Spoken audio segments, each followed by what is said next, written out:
Ijoollee Oromoo YouTube chaanaalii irra jirtan mara keessaniif nageenyi Rabbi isiniif haa ta'u. Ashama harka fuunee jirra jirtu bakkuma jirtanitti nageenyi isiniif haa ta'u jecha har'as deebi'ee dhufee jira. Kanaafuu akkuma mana kiyya seentaniin please subscribe naaf taasisaa, maatii naaf ta'a, na jabeessaa, waan beeksisniif qooda. Please subscribe. Arrammoo mata dureen ani qabadhee dhufee akkuma seensa mata duree irratti argitan wantoota sadii jireenya namaa keessatti barbaachisoo ta'an. Wantoota sadan kana keessaa haadha manaa fi abbaa manaa gidduutti isa kamtu irra jireessaa? Sadanuu ni barbaachisan, garuu kamtu nageenya yookaan immoo tokkummaa gaa'ilaa keessatti yoo isa kamtu irra jiraate namni nageenyaan jiraachuu danda'a kan jedhu qabadhee dhufee jira. Wantoota sadii jiraatanii isaan wal qabatanii jirumaayyuu jechuudha. Jireenya ala namaa keessatti walii galtee kan uuman yoo kun sadan jiraate, garuu ta'ee jiree isumaan sadan keessatti immoo tokkichi kun jechuudha irra caalaatitti ni barbaachisa. Keessattuu gaa'ela keessatti isa kamtu iddoo guddaa qabaa, isa kamtus dursa kennamuufi qabaa, isa kamtus immoo nageenya maatii sanaa tasgabbeessuu danda'a kan jedhu irratti xiyyeeffata jechuudha.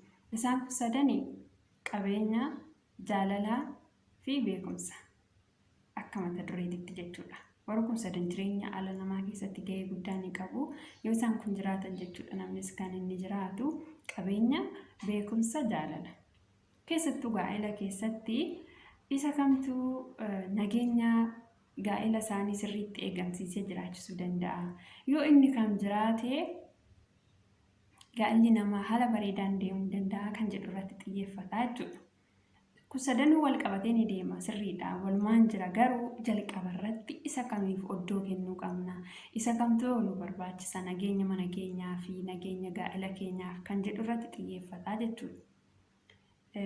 Amma akka jalqaba akka gaaffii yookaan akka wal durii wayiitti isiniif haasa'a. Xumura irratti deebii isaanii argattan jechuudha. Isa kamtu hanga dhumaatti na caqasaa. Deebii isa dhumaa irratti immoo ni argattanii jechuudha. Isa kamtu jireenya namaa keessatti tokkummaa dhumuu danda'a isa jedhu. Amma haadha manaa fi abbaa manaatu jira. Haati manaa fi abbaan manaa kun ijoollee sadii qabu. Inni jalqabaa mucaa dhiiraati, isheen itti aantu mucaa dubartiiti, inni itti aanu mucaa dhiiraati jechuudha. Ijoolleen isaanii kunillee of beeku ni beeku jechuudha.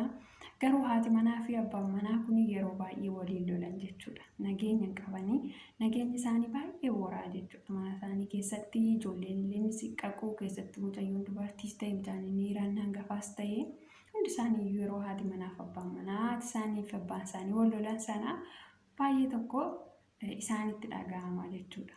Na ijoolleen illee sababa isaaniitti nageenya hin qabanii jechuudha. Walumaa galatti nageenyi isaanii ni boora.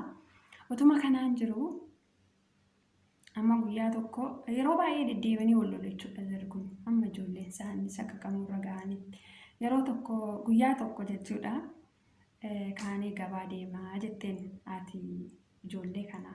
Haati ijoollee gabaa deemannaan ijoolleenis waliin deemnaadhanii osoo gabaa deemanii namoota sadii arganii jechuudha. Namoota sadan kan arganii, namoonni sadan kun gaaddisa mukaa jala jiru.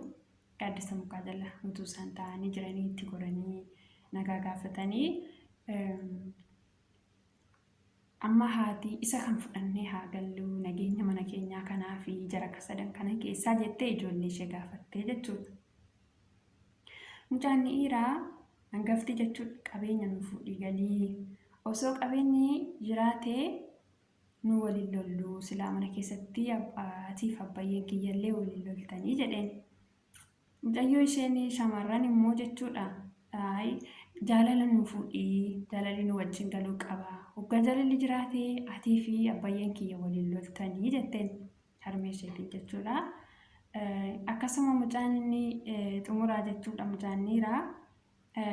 Lakki beekumsa nu fuudhii galii. Osoo beekumsi jiraate isin akkanatti waliin loltanii nuunillee nu saqqaqxanii jedheen jechuun nuunillee nun jeeqxanii jechuusaati jechuudha. Achi amma mucaan dhiiraa qabeenya fudhannee galuu qabnaa jedhee mucayyoo isheen shamarran immoo jaalala fudhannee galuu qabna jettee mucaa inni xumuraa immoo beekumsa fudhannee galuu qabna jettee mee osoo sin ta'ee jechuudha. Of buustanii nageenyi silaa mana keessan jiru maatiin keessan ni boraa isa kamtu sin barbaachisaa isa kam dursitanii fudhattanii galuu maltu qabeenya moo jaalala moo beekumsa sanatu nageenya mana kiyyaa tasgabbeessa jettanii yaaddu mee isa kamtu mana gaa'ela keessatti jechuudha. Gaa'ela keessatti haati manaaf abbaan manaa isa sadan kana keessaa isa kamtu yoo gidduu jiraate ijoollee isaaniif illee nageenya buusanii ofii isaaniif illee nageenya maatii guutummaatti nageenya ta'ee jiraata haadha manaaf abbaa manaa gidduutti jechuudha. Otoo haatiif abbaan nagaa qabaatanii ijoolleen nagaa ni qabaatanii kanaafuu isa kamtu dursaa isa kamtu dursinee oddoo kennuufi qabna haadha manaa fi abbaa manaa gidduutti jechuudha. Kun haadha manaaf abbaa manaa maatii walitti gidduutti gaa'ela keessatti jechuudha. Walumaa galatti isa kamiifi oddoo kenninaa isa kamtu warra sadan kana keessa nageenya manichaa tasgabbeessuu danda'a isa jedhu jaalala jechuudha. Jaalalli jiraannaa qabeenyi ni dhufa jechuudha. Beekumsa immoo beeknaan dursa walitti dhufanii yaa ta'uuti beekumsis iddootti dursu ni qaba. Isa mata duree biraa irratti qabadhee isiniif dhufa. Amma garuu kana keessatti jechuudha osoo jaalalli jiraate wal kabajuun ni dhufa. Wal danda'uun ni dhufa. Waan hundayyuu jaalalli of keessatti hammatee jaalala waliif qabaniif jecha gadi jedhanii qabeenyallee yoo dhabanii jaalalaan wal simatanii gammachuudhaan ijoollee isaanii faana ni jiraatu. Garuu qabeenyi jiraatee jaalalli hin jiru taanaan faayidaan qabu jechuudha. Maaliifuu waan kan dursu jaalala. Jaalalli yoo jiraate qabeenyi illee wariiftaan ni dhufa. Sinii jedhaa keessatti ijoollee shamarraniidhaaf ijoollee akka kiyyaa ganaa mana dhaabbachuu maluu fi qabeenya laaluurraa jaalalaan mana keenya itti jiraachifachuun jaalala dursa oddoo kennuun yoo jaalalli jiraate wal kabajnee walii galteedhaan oddoo guddaa qabuun ni danda'ama. Siniin jedhaa mata dureen guyyaa har'aa qabadhee dhufe kanuma viidiyoo isinitti dheeressee ifama siniin jedhaa siniin jaaladha siniin kabajaa naagaannaaf turaa rabbi immoo anarra sinaa jaallatu kabajaaf jaalala siniif qaba. Turtii gaarii siniif haa ta'u naaf jiraadhaa. Please subscribe gochuudhaan maatii naaf ta'a. Mata duree biraan amma walitti deebinutti bye bye.